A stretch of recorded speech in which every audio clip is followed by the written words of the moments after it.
De acuerdo, bueno, pues como decía, lo que vamos a intentar es condensar toda esa información en esta comunicación donde vamos a abordar una breve historia, un breve repaso histórico acerca de la educación de las personas sordas y de la lengua de signos española.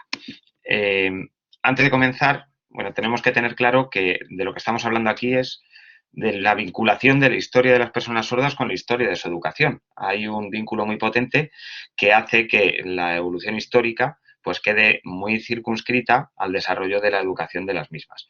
Comenzaremos específicamente en el siglo XVI, aunque existen precedentes anteriores que deben estudiarse para poder establecer un poco cuál es la perspectiva que existía en ese momento histórico acerca de las personas sordas para entender cómo se va a comenzar a desarrollar su educación. La comunicación pretende seguir una línea de tiempo para exponer los datos de mayor relevancia y si es posible saltar entre diapositivas, iré haciendo los saltos y si no, pues lo haremos por el método de la manivela e iré pasando manualmente de diapositiva en diapositiva.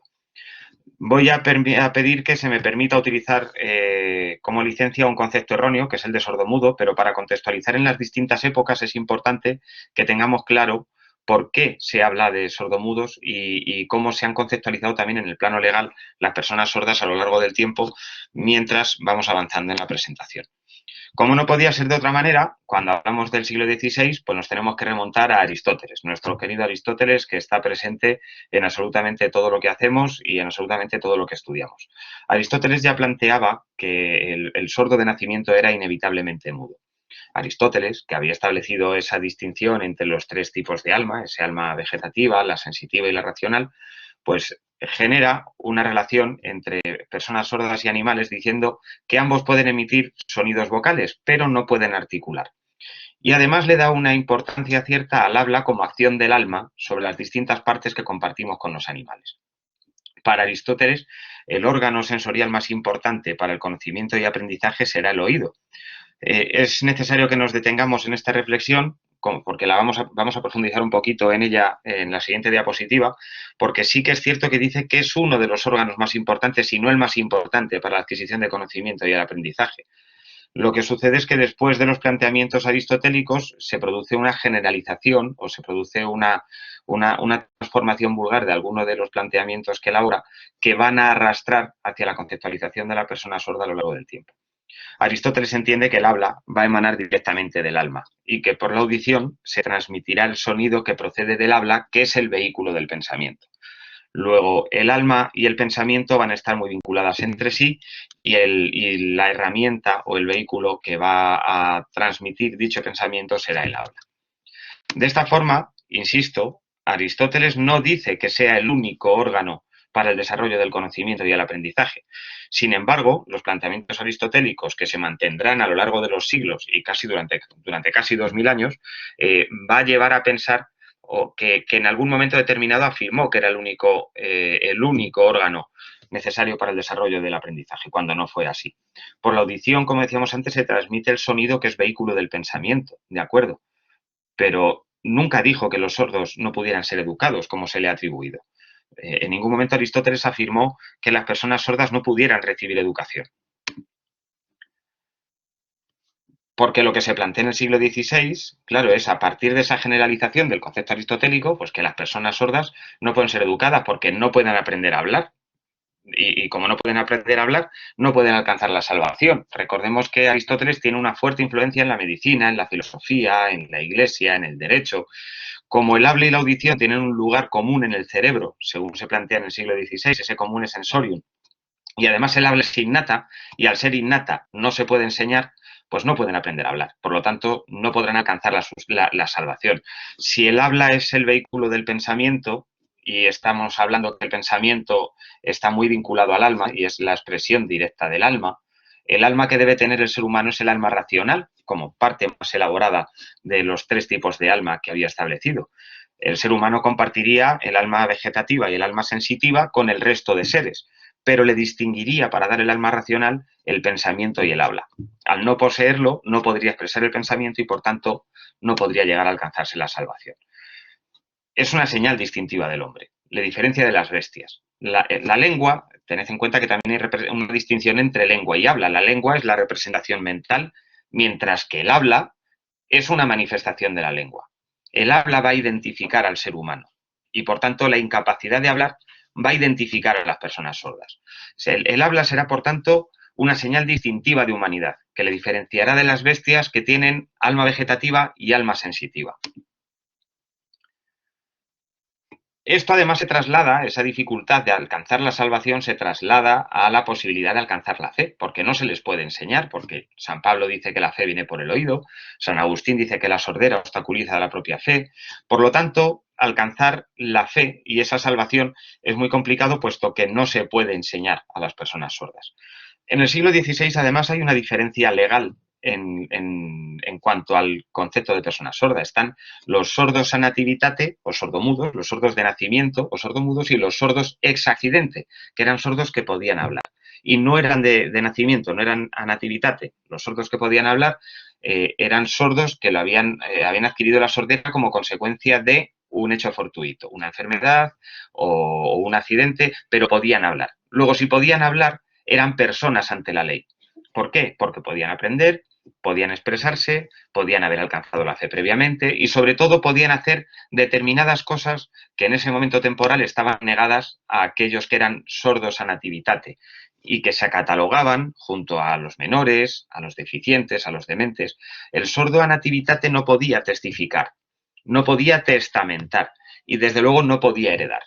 No podía presentar testificación en un juicio, no podía dejar testamento y tampoco podía heredar ni títulos, ni bienes, ni absolutamente nada, puesto que no podía pronunciar palabra.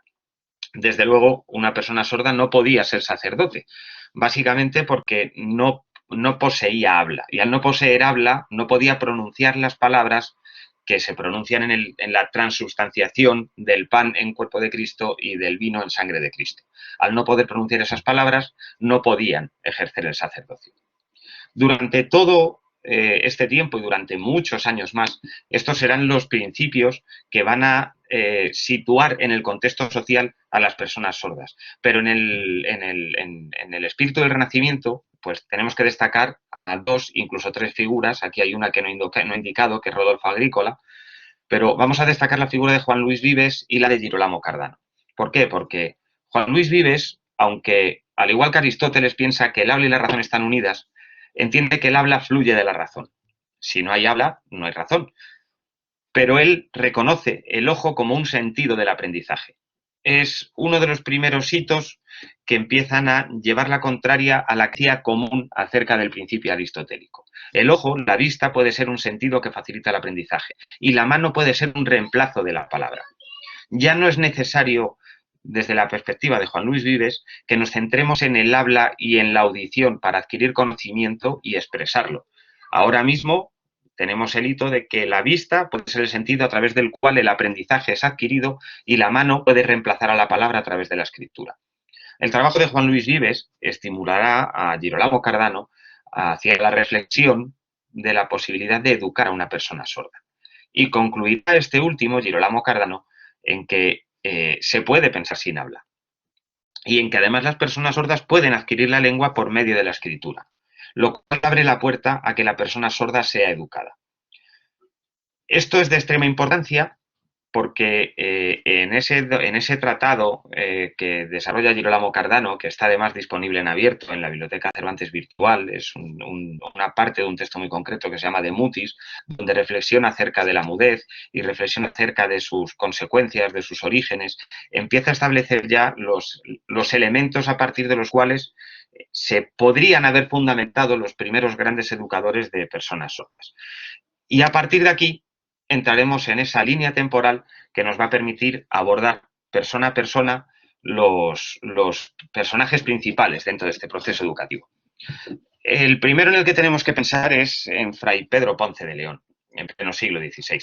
Fray Pedro Ponce de León es un monje benedictino que trabaja o que está ubicado en el monasterio de San Salvador de Oña, en Burgos, que ya había recibido incluso a algunos discípulos sordos a los que había enseñado a hablar.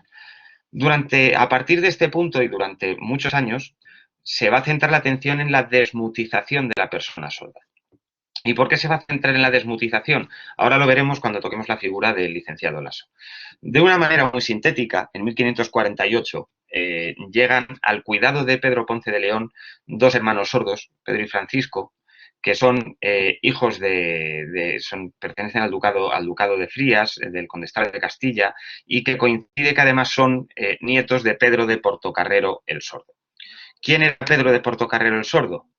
Pedro de Portocarrero el Sordo, me salto de diapositiva, Pedro de Portocarrero el Sordo era el octavo señor de Moguer y era primo de Fernando el Católico. Era, le llamaban el Sordo, nació en 1450, muere en 1519. De él decían que era una persona impulsiva, sorda, desconfiada, pero venía heredando títulos nobiliarios desde varias generaciones atrás. Pedro de Portocarrero, como primo de Fernando el Católico, además financia el segundo viaje colombino de exploración a las Indias, donde curiosamente iba Juan Ponce de León, que es el presunto, o se dice que es el presunto padre de Fray Pedro Ponce de León, de quien se dice que es un hijo bastardo no reconocido del explorador.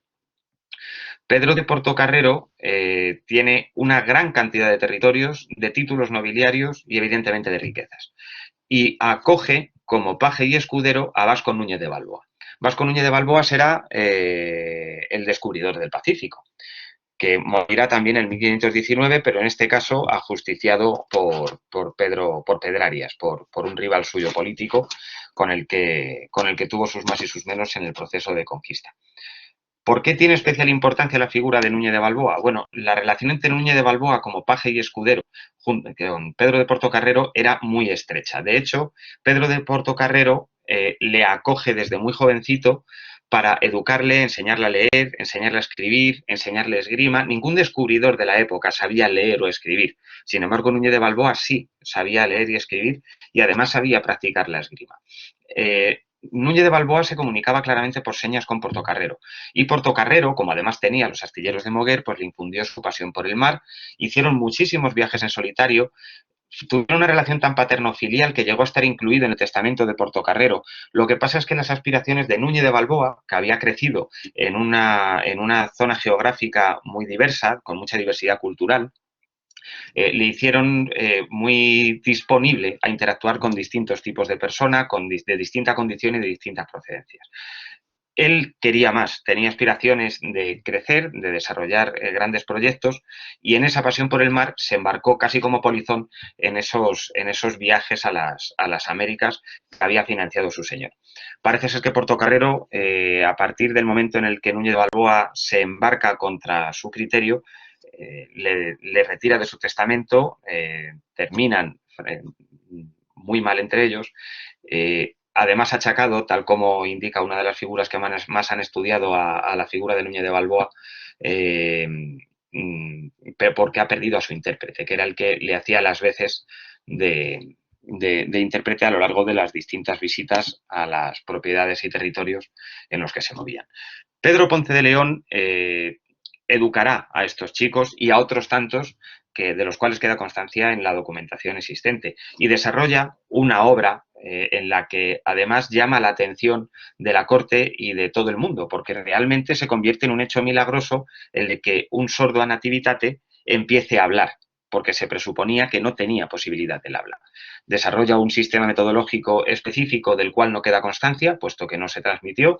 Solo se sabe que sus discípulos trabajaban sobre una cartilla en la cual iban haciendo anotaciones y los ejercicios que les recomendaba y que se apoyaba en distintos elementos como eran la lengua de signos propia que podían traer los discípulos y al mismo tiempo en la lengua silenciosa de la orden benedictina. La orden benedictina, que intenta imitar las virtudes de los ángeles, posee una lengua silenciosa que ya está documentada como nacida en el siglo X, está recogida en ese documento, en ese manual que aparece en pantalla, Silence and Sign Language in Medieval Monasticism, de Bruce. Es muy interesante leerlo porque además hace una reflexión muy interesante acerca de la educación de las personas sordas en España y sobre la figura de Pedro Ponce de León.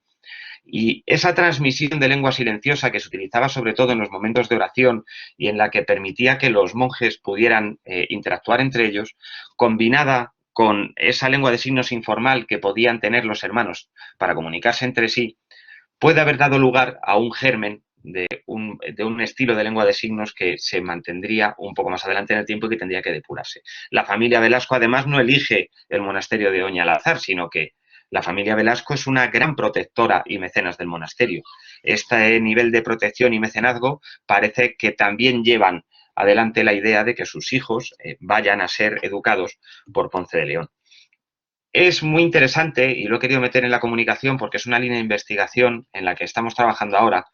Es muy interesante la relación que tiene la orden benedictina con la orden masónica. De hecho, en los orígenes de la masonería se considera que replican los principios de funcionamiento de la orden benedictina y que las primeras catedrales y monasterios benedictinos fueron construidos con apoyo de masones. Los masones en sí son arquitectos, son constructores, son arquitectos. Se van a apoyar en algunas órdenes de masones constructores que eran civiles y en otras órdenes masónicas que procedían del temple. De hecho, en el propio monasterio se encuentran imágenes en algunos puntos de la construcción que hacen pensar, como este compás de la muerte, que son de origen masónico y estos grabados y estas imágenes ya proceden de la construcción original. Este hecho lo he querido incluir porque a lo largo de la presentación iremos viendo distintos puntos en los que la masonería y los masones van a volver a aparecer a lo largo de la educación de las personas sordas. Durante todo el proceso educativo de los hermanos Velasco aparecerá una figura que es la del licenciado Laso. El licenciado Laso viaja al monasterio de Oña porque ha tenido noticia del gran milagro que allí se está produciendo y quiere observar los métodos de enseñanza que está siguiendo Fray Pedro Ponce de León. La obra del licenciado Laso, aun siendo de 1550, no se va a publicar hasta el siglo XX, no verá la luz hasta el siglo XX. El Laso es abogado, es jurista, lo que pretende es descubrir qué es lo que está sucediendo y cuando vive de primera mano y puede dar fe de lo que están haciendo en el monasterio, cataloga lo que está haciendo Ponce de León de excelente novedad y gran milagro.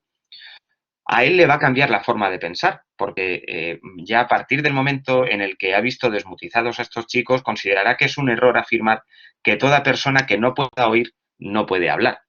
Porque si aprende a hablar, deja de ser mudo. Y entonces no le queda más remedio que rechazar la distinción entre sordos mudos, o sordos a nativitate, y sordos ex accidente. Y a partir de aquí el licenciado Laso afirmará que no hay ningún mudo que no lo sea ex accidente y, por tanto, el defecto será físico y no moral. No vamos a profundizar ahora en la conceptualización del origen divino o demoníaco de la discapacidad o de la enfermedad en unos casos o en otros, que en muchos casos quedaban vinculadas a defectos morales de los padres incluso. Pero lo que ve el licenciado Laso es que el habla podría devolver a las personas sordas a la sociedad, que permitía establecer además un modelo patológico de la sordera como una enfermedad que podría ser atendida, podría ser curada. Pedro de Velasco, uno de los dos hermanos, será ordenado sacerdote con dispensa papal y será el primer sacerdote sordo de España. Antes habíamos dicho que no podían ser ordenados sacerdotes. Los hermanos de Velasco aprenden a leer, a escribir, a hablar y a hablar también en otras lenguas como el latín.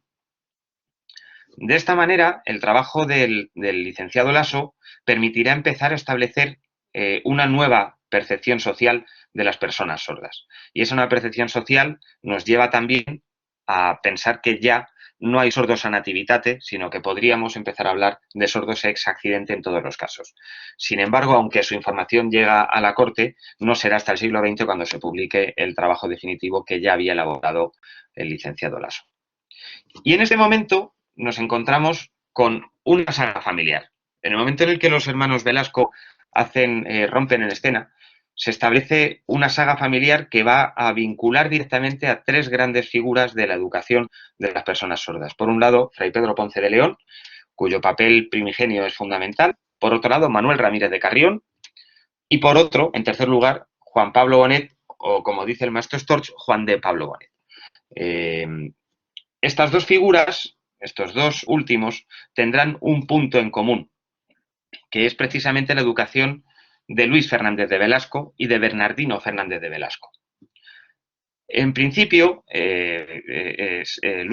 tanto Luis como Bernardino Fernández de Velasco son sobrinos de los primeros educados por Fray Pedro Ponce de León, de Francisco y de Pedro, es decir, hay una clara relación de parentesco, siguen descendiendo de la familia de Portocarrero, que además por parte materna, es decir, es la madre la que desciende directamente de Portocarrero y, por tanto, si hay una transmisión genética de la sordera, evidentemente se produjo a través de la madre, puesto que son sordos, teóricamente son sordos a nativitate, aunque hay algunas fuentes que indican que en alguno de estos casos no fue así, sino que fue sordera adquirida, pero tendríamos que remontarnos mucho en el tiempo. Ramírez de Carrión es llamado inicialmente por la familia de Alonso Fernández de Córdoba, del Marqués de Priego. Alonso Fernández de Córdoba nace sordo, es Marqués de Priego y es a su vez primo de Luis y Bernardino Fernández de Velasco. Luis Fernández de Velasco es el discípulo sordo, Bernardino no lo era y es el que heredará el condestado de Castilla. En cualquier caso, Ramírez Carrión acudirá a educar a los Fernández de Velasco por llamamiento de la madre de estos, que resulta que era tía del anterior y, por tanto, existe una clara relación de parentesco entre las dos familias que están muy distanciadas geográficamente. Ramírez de Carrión comenzará la educación de ambos hermanos, se atribuirá la invención de la reducción de las letras a sus sonidos, se atribuirá la creación del alfabeto manual, pero igual que Aragonés más adelante, pero ninguno de los dos claramente los ha inventado. Sí que es cierto que pudieron ser los primeros en enseñar a los jóvenes sordos con este método de reducción de las letras a los sonidos o de la utilización del alfabeto manual.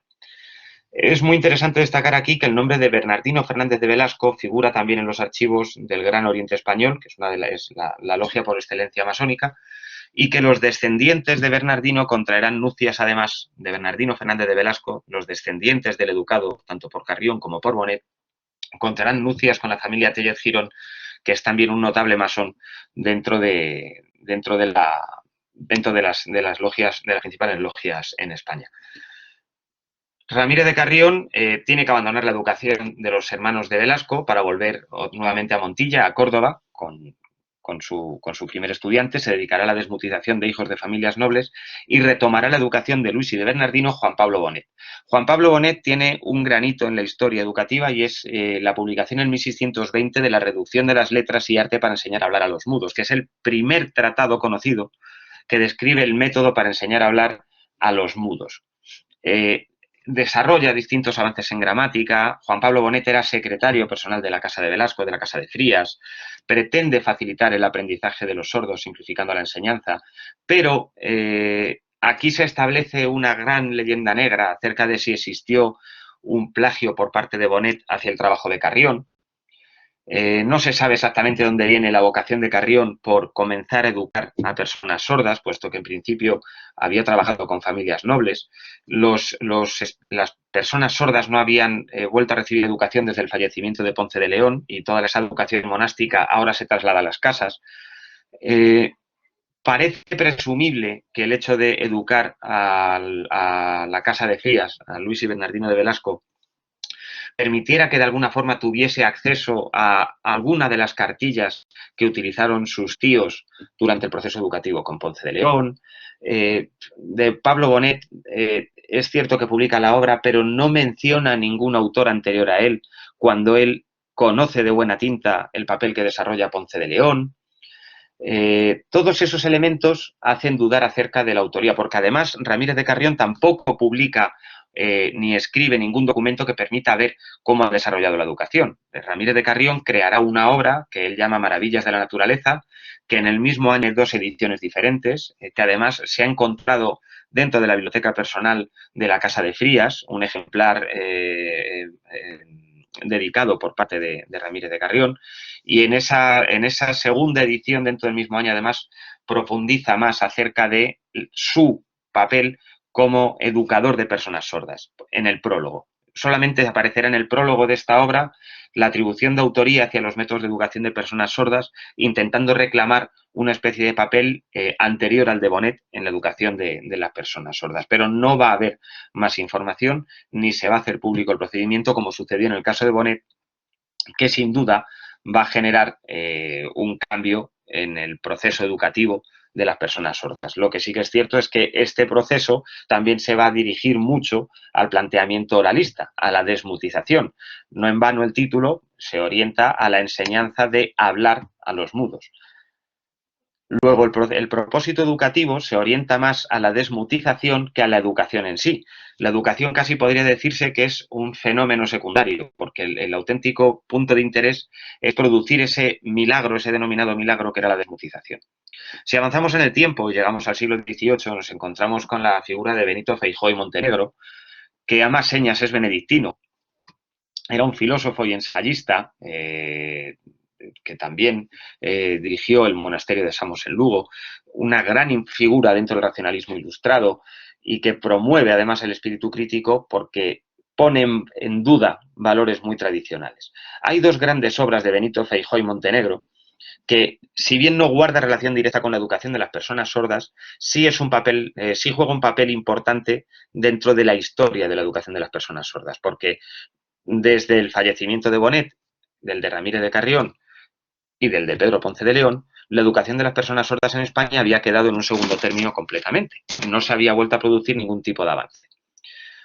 Llega la figura de Benito Feijóo y Montenegro, que publica, por un lado, su Teatro Crítico Universal, en el que defiende el mérito de Ponce de León en la enseñanza a los sordos, no en vano es benedictino como él, resalta el papel que ha desarrollado la Orden y que ha desarrollado Fray Pedro Ponce inventando ese método, se lamenta de la fea costumbre española de no atender a los logros nacionales y posteriormente en las cartas eruditas y curiosas profundizará más en el papel de Pedro Ponce de León y en una figura en concreto que es la de Jacobo Rodríguez Pereira.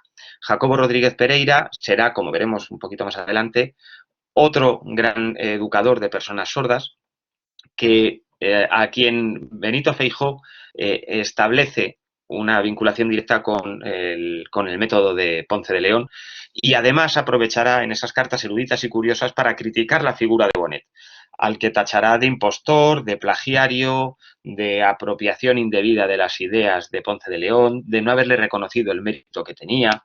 En esas cartas eruditas y curiosas va a exaltar, insisto, la figura de Ponce de León. Y esas cartas, además, es una continuación de ese teatro crítico universal.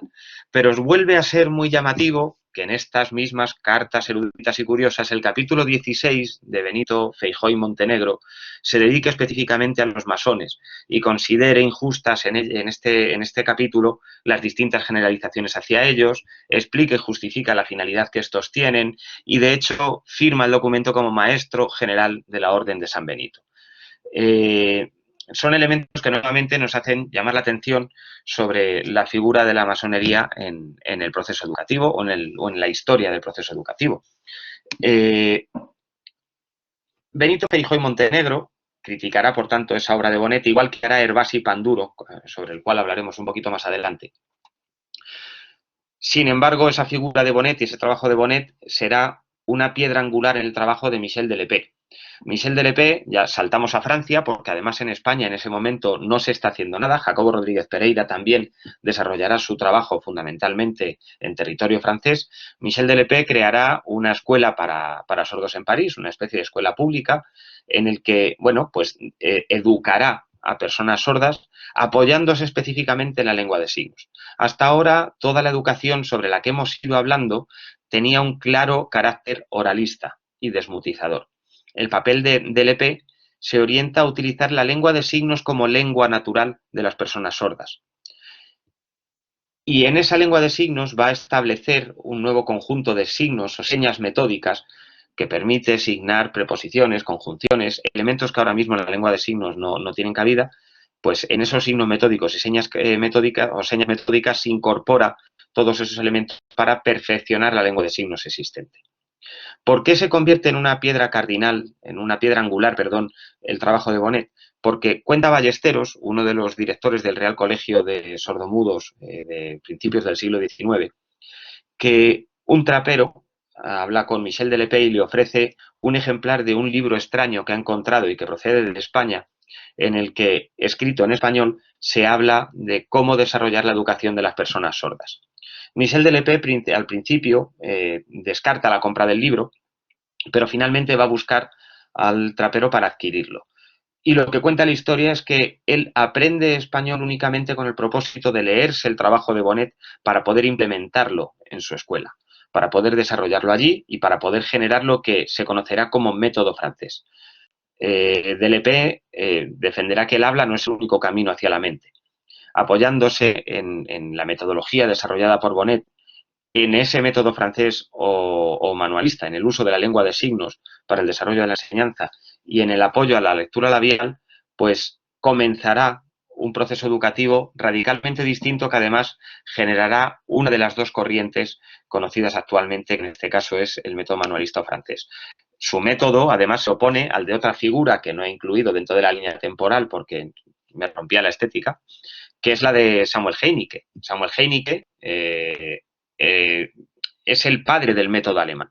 Él creará un colegio para niños sordos en Leipzig de carácter totalmente oralista, radicalmente oralista. Así nacerá el método alemán u oralista. Y esa confrontación entre el método francés y el método alemán se mantendrá hasta el día de hoy. De hecho, habrá un profundo debate entre DLP y Heinicke acerca de los métodos empleados en la educación de las personas sordas, y a día de hoy la distinción entre esos dos métodos pues sigue manteniéndose y sigue existiendo incluso en determinados centros educativos dirigidos a estudiantado sordo. Anticipaba antes la figura de Jacobo Rodríguez Pereira, que será considerado el precursor de la enseñanza sordomuda en Francia. Tendrá una cierta rivalidad con DLP, porque él va a ser un desmutizador en Europa.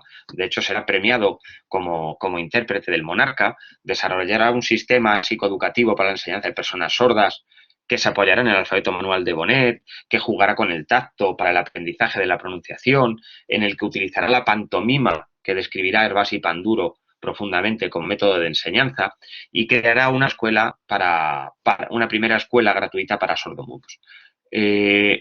Tiene una cierta confrontación, un cierto enfrentamiento con DLP, puesto que ambos defienden que su método es mejor. Y llega un momento en el que DLP incluso reta a Jacobo Rodríguez Pereira a hacer una demostración pública de su mejor alumno al mismo tiempo que DLP lo haría con el suyo. Jacobo Rodríguez Pereira aceptó el desafío, pero finalmente no llegó a presentarse en dicho duelo al amanecer. Son metodologías educativas y escuelas muy diferentes. Entre los estudiantes más destacados está su propia hermana, que es con la que comienza el proceso, y luego Aarón Beaumorín, del cual pide un acta notarial. Esto es importante porque Rodríguez Pereira lo que pretende con ese acta notarial es dejar constancia de que su estudiante es sordo de nacimiento, es sordo prelocutivo, y que, por tanto, el aprendizaje que desarrolle realmente efectivo, como sucederá después con Essy de Vigny, a quien también educará y que le posicionará dentro de la academia y dentro de la corona francesa en una posición de ventaja. Hervasi Panduro también criticó a Bonnet, como decíamos antes, parte a Francia, donde toma contacto con el colegio de DLP. Esto le permitirá conocer la enseñanza y la educación de las personas sordas y le llevará a escribir más adelante la Escuela Española de Sordomudos o Arte para enseñarles a escribir el idioma español. En este trabajo, Hervasi Panduro expondrá su punto de vista acerca de la lengua de signos, hablará de qué es la pantomima, generará el concepto de lengua natural, describirá la lengua de signos como lengua natural. Es muy importante, tal vez como cuestión anecdótica, que en ese prólogo que él escribe dedica su escuela a su mecenas, que es un descendiente de Ponce de León, y en este prólogo vincula genealógicamente a su mecenas con Fray Pedro Ponce de León. Y además lo hace como continuación del Viaje estático al centro planetario, que es otro libro de Hervasi Panduro muy diferente a este, de carácter astronómico, no gramatical ni lingüístico, en el que hace un análisis genealógico de toda la familia de Ponce de León como glosa al mecenas que tenía. Lo más importante es que en este trabajo Hervasi Panduro indica que ha encontrado en la sintaxis de la lengua de signos el origen de todas las lenguas y la describe como lengua natural. Le concede el estatus de lengua natural. Además, señala que los signos no solo son eficaces para la comunicación, sino que son un vehículo para la expresión del pensamiento. De esta forma, En esta escuela indicará que se les enseña a escribir, que escribirán la palabra, la leerán, después de entenderla se asignará un signo, se trabajará el dactilológico, es decir, se profundizará y se seguirá avanzando a través del uso de la lengua de signos y no desde una perspectiva puramente oralista como venía sucediendo hasta ahora. Hemos hablado de DLP, de la escuela de DLP en Francia surgirán muchos formadores y muchos maestros de estudiantes sordos, acudirán a la escuela muchos maestros de distintas partes de Europa para formarse allí, para adquirir conocimiento y para poder trasladar a sus países la metodología educativa que se estaba desarrollando. Y una de las personas que llegará hasta la escuela de DLP es Gallaudet. Gallaudet, el mismo Gallaudet cuya universidad en Washington lleva su nombre. Gallaudet viajará a Francia y conocerá a 3 educadores franceses, a Sicard, a Massieu y a Clerc, y después de formarse y de adquirir conocimientos y formación acerca de la metodología que se estaba desarrollando en la escuela francesa y ese método francés, se irá acompañado de Clerc nuevamente a Estados Unidos, donde creará la primera escuela para estudiantes sordos, que es la escuela de Hartford, y que es el preludio a lo que será posteriormente la Universidad de Gallaudet. Junto con Clerc creará esa escuela y además trasladará una lengua de signos francesa que, una vez que se combine con la lengua de signos más criolla o más propia del territorio específico del que procede y una lengua de signos informal, esa amalgama dará lugar al nacimiento de la lengua de signos americana como lengua común.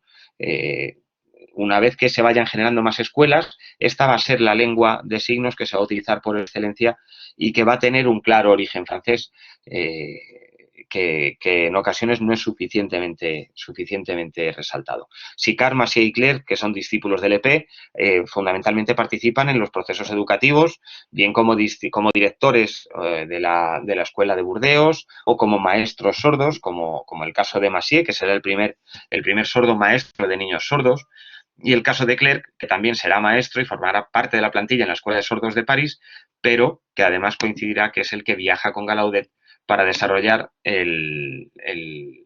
la creación de la Escuela de Hartford.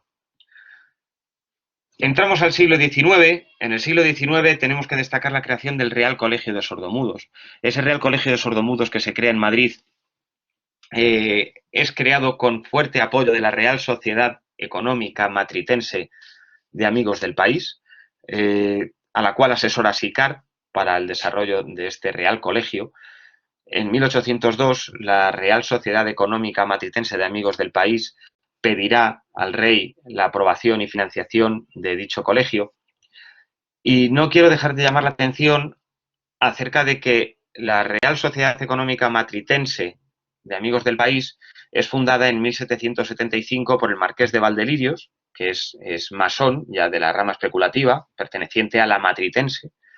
La Real Sociedad tendrá como lema ilustrado "Socorre enseñando", estará hermanada con otras reales sociedades económicas del país, como por ejemplo la de Córdoba, que también tendrán una clara influencia masónica, y serán los que impulsen y sostengan el Real Colegio de Sordomudos. Servirán como ejemplo para que en 1857 en Buenos Aires la Logia Masónica Regeneración impulse la primera escuela para sordomudos y creen distintas escuelas hasta 1878 por todo el territorio nacional argentino. El Real Colegio de Sordomudos tendrá un proceso de cierre como consecuencia de la Guerra de la Independencia, de la Guerra Francesa.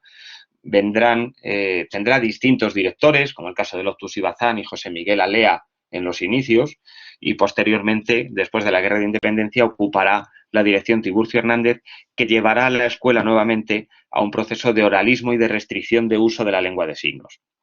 Los primeros directores se habían apoyado mucho en el uso de la lengua de signos también para la educación de los estudiantes sordos, pero será Tiburcio Hernández quien lo vuelva a restringir. Y hasta 20 años después, cuando coja el cargo Ballesteros, no volverá a impulsarse la utilización de la lengua de signos dentro del centro. De hecho, es tras la incorporación de Ballesteros cuando se admite a estudiantes ciegos dentro del centro y el Real Colegio pasa a denominarse Real Colegio de Sordomudos y Ciegos. Llamemos la atención por el camino de la aparición de la ley educativa, la conocida como Ley Moyano, que establecerá la educación pública y gratuita para todos en nuestro país y que además dará un cierto papel a las personas sordas dado que también existe esa vinculación con la existencia del Real Colegio de Sordomudos y los distintos centros educativos. Pero a finales del siglo XIX, cuando llegue 1980, nos encontraremos con el Congreso de Milán, el primer Congreso Internacional de Educadores de Sordos, que analizará la educación de las personas sordas en toda Europa, limitará la participación de los maestros sordos y que como consecuencia o como conclusión o resultado de dicho congreso, el oralismo se establecerá a nivel internacional como método educativo y se abolirá, por decirlo de alguna manera, la utilización de la lengua de signos en la educación de las personas sordas. Este congreso, como consecuencia, implica, por un lado, que la educación de los estudiantes sordos quedará relegada a maestros oyentes, no habrá maestros sordos en la educación de estos estudiantes, se restringirá el tiempo que se dedica a la enseñanza para dedicar más tiempo a enseñar el habla oral, con lo que las habilidades lectoras quedarán muy por debajo de la media, y además supondrá que los niños sordos perderán la posibilidad de contar con la experiencia de adultos en los que pudieran fijarse. Llegará el siglo XX y aparecerá una figura de especial importancia dentro de la historia de la comunidad sorda y de la educación de las personas sordas, que es Juan Luis Marroquín. Juan Luis Marroquín, que en el año 36 será presidente de la Federación Nacional de Sociedades de Sordomudos de España, que es la actual CENSE, y que contribuirá a la creación de la Federación Mundial de Sordos, y que se sentará con Franco a reclamar mayor papel en la educación de las personas sordas, que fundará en el 41 la primera escuela para sordomudos adultos y que generará además una gran cantidad de movimiento social, de movimiento asociativo y que se convertirá además en la piedra angular de la comunidad sorda, a partir de la cual se establecerá el trabajo en unión y en unidad de las distintas asociaciones y sociedades.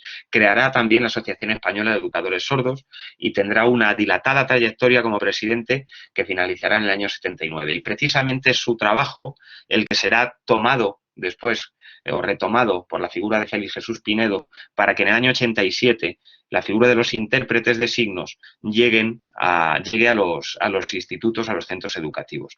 Juan Luis Marroquín resalta una cita suya en la que indica que no he querido pasar por la vida como una sombra o como una nube que no deja ningún rastro a su paso. Y sin duda, Marroquín dejó un gran legado para la comunidad sorda y para la educación de las personas sordas.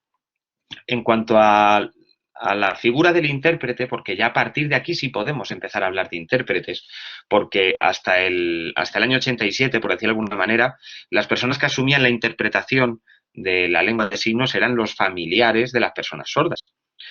No será hasta el año 87 cuando aparezca ese servicio mímico de intérpretes impulsado por la CENSE y que generará además ese primer carnet profesional que represente ya una figura profesional para el intérprete como tal.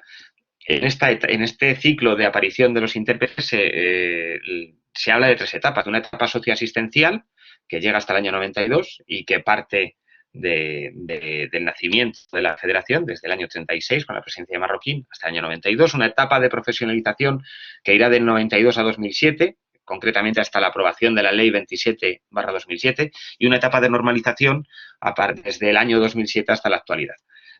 A lo largo de todos estos años y en este estrecho margen de tiempo, estamos hablando de 40 años escasos, sucederán muchas cosas, no las suficientes, pero sí muchas cosas que van a determinar grandes cambios tanto en los procesos de inclusión como de normalización de la lengua de signos, como reivindicación de la lengua de signos como lengua materna y lengua propia de la comunidad sorda. Surgirá, por ejemplo, Gestuno, que aparece como el preludio del denominado sistema internacional, de los signos internacionales. Gestuno significa gesto y unidad, es un acrónimo de ambas palabras, que es el primer intento de encontrar un sistema apoyado en signos que permita que las personas sordas de distintos países consiguieran entenderse en los encuentros mundiales. Se trabajó profundamente en ello, pero en el primer intento de puesta de largo en el año 76 fue totalmente incomprensible para todos y hubo que abandonar el proyecto Gestuno. Se basaba en la lengua de signos americana y la lengua de signos británica y de ahí surgirán los signos internacionales que actualmente se conocen. En el año 87, como decíamos antes, aparecerá ese servicio mímico de intérpretes. Y no solamente sucederá eso, sino que el hecho de que aparezcan ese servicio mímico de intérpretes hace entrar en relación a dos personas fundamentales. Por un lado, a Félix Jesús Pinedo, que será el presidente de CENSE en ese momento, y por otro lado, a Álvaro Marchesi, que era el secretario de Estado de Educación. Es un elemento fundamental en el desarrollo de la LOCSE, ocupa una cartera específica en la sección de atención a necesidades educativas especiales del alumnado y que además coincide que también nuevamente es masón. La interacción entre ambos personajes da lugar a que se dote de servicios de intérprete, a que se plantee la acreditación de la actividad profesional a través de la figura de intérpretes mímicos y a la implantación de la figura de intérpretes de signos en los institutos. Cuando aparezca más adelante en el 97 el ciclo formativo de interpretación de lengua de signos, tendremos ya una formación reglada, un paso más allá del técnico superior que había habido un par de años antes, es una mejora de dicha cualificación profesional. Ese ciclo formativo se mantendrá en el tiempo hasta el año 2016, que será el último año o el primer año en el que deje de impartirse formación dentro del ciclo formativo. Dentro de la etapa de profesionalización tenemos que destacar el nacimiento de FILSE, de la Federación de Intérpretes de Lengua de Signos y de Guías Intérpretes, que nacerá en el año 2000.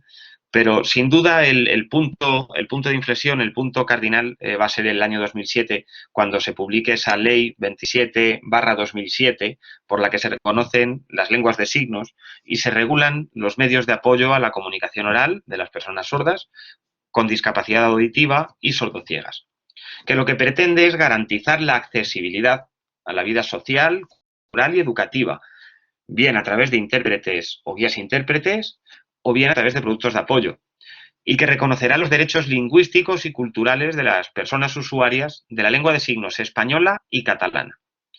De ello, además, se derivará la creación de CENELSE, del Centro de Normalización Lingüística de la Lengua de Signos Española, cuya presidenta Mariluz Esteban también nos acompañará a lo largo de estas jornadas. Y por tanto supone un hito fundamental, porque ya reconoce esos derechos lingüísticos, que además se verá reforzado posteriormente en el año 2010 con la Ley General de la Comunicación y Audiovisual, donde se establece la necesidad de la dotación de intérprete en dichos ámbitos. En 2019, adelantándome, en 2019 todo el trabajo que se ha ido originando tendrá como consecuencia el reconocimiento de la lengua de signos en España como patrimonio cultural inmaterial. En el año 2016, como decía antes, deja de impartirse la formación del ciclo formativo en intérprete de lengua de signos y nacerá el grado en lengua de signos española y comunidad sorda, dando un paso más y llevando la lengua de signos al ámbito universitario como titulación con derecho propio. Esta titulación, este señor que sale en pantalla tiene el número 6 de esos carnés de intérprete mímico que decíamos antes, fue examinado por Félix Jesús Pinedo y le molesta mucho que le ponga en todas las presentaciones que doy acerca de historia, porque no le gusta que le saquen las fotos. Es José María Criado. El grado en lengua de signos español y comunidad sorda que aparece en la Rey Juan Carlos en el año 2016, que es resultado de varios años de trabajo, pues es un grado universitario de 4 años, que se apoya en un modelo mixto que combina la parte de traducción e interpretación con los Deaf Studies, que está ubicado en el área de las ciencias jurídicas y sociales, que se imparte tanto en el campus de Madrid como en el campus de Alcorcón en turno de mañana o turno de tarde, y que se imparte en nuestra universidad junto con 3 dobles grados, es decir, lengua de signos española y comunidad sorda, junto a trabajo social o terapia ocupacional o educación primaria. Combina la formación o la participación de profesores intérpretes, de profesores sordos y de profesores oyentes. Y el último curso tuvo una valoración por parte de los estudiantes de 4,6 sobre 5. Cuando digo profesores, me refiero a una plantilla amplia de profesorado, pero en la que fundamentalmente somos 26 profesores en el área de métodos de investigación y diagnóstico en educación, junto con los que pertenecen al área de lingüística. Fundamentalmente en pantalla están todos los profesores que participamos en el grado, donde hay 6 profesores sordos, 3 asociados y 3 a tiempo completo, 12 intérpretes, de los cuales 3 son codas, y 8 profesores oyentes que impartimos el área multidisciplinar, por decirlo de alguna manera, todas las asignaturas de carácter más oral que signado. me gusta finalizar siempre hablando de riesgos y amenazas y de previsiones de futuro. Porque además es importante que en el ámbito universitario tengamos muy claro que la falta de implantación de este grado en otras universidades constituye un riesgo para el avance que ha supuesto llevar a la universidad la formación reglada en materia de lengua de signos española y en materia de interpretación de la misma. Es necesario que aparezcan una oferta clara y rica en cuanto a posgrados y títulos propios para profesionales con y sin titulación universitaria. Y desde luego es imprescindible que se establezcan pruebas de nivel que permitan establecer el perfil de los estudiantes. El perfil del estudiante que es profesional o que es coda y que ya tiene un cierto dominio de la lengua de signos frente al estudiante novel para poder ubicarles en un escenario de formación lo más correcto posible. En cuanto a aspectos de futuro, dejando la pandemia de lado y dejando las consecuencias del confinamiento y de la COVID, sí es necesario una mayor formación del personal docente e investigador de las universidades en lengua de signos española. Para ello, implantar en los planes de formación del profesorado, incluso como herramienta online, esa formación específica en lengua de signos puede ser fundamental, no solo para garantizar la normalización de la lengua de signos en la propia universidad, sino también la inclusión de la comunidad sorda y además facilitar una interacción directa con los estudiantes sordos en el aula. Además, el hecho de plantear la semipresencialidad, como nos estamos viendo en la actualidad, favorece y se ha visto que favorece el aprendizaje de los contenidos propios de la disciplina.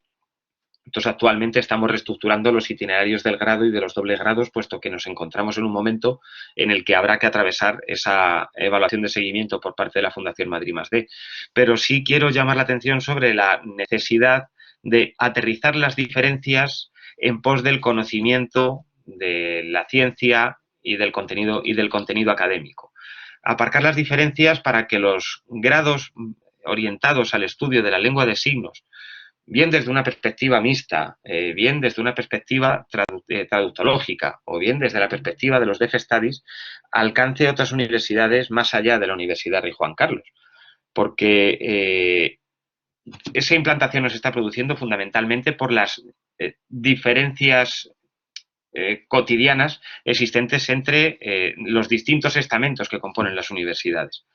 Por ello yo, que además he vivido la experiencia de planificar, implantar, desarrollar, seguir el grado en colaboración con los agentes sociales, con la sociedad civil organizada, con CENELSE, con FILSE, en el momento en el que la universidad es capaz de dejar a un lado esas diferencias, este grado es viable. Este grado es viable y además hay plantilla docente para poderlo llevar a la práctica. Por lo que, habiendo llegado a esta recomendación y al momento final, pues tengo que dar las gracias por la atención depositada y dar por finalizada esta comunicación centrada en la historia de la educación de las personas sordas y de la lengua de signos española. Muchas gracias.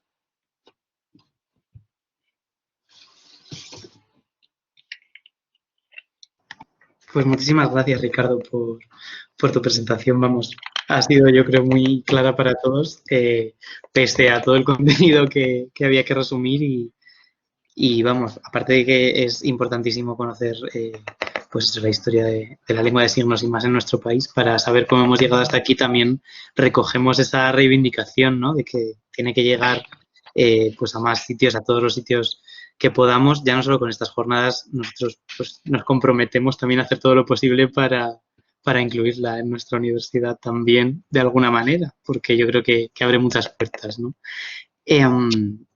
Bueno, voy a parar la grabación ya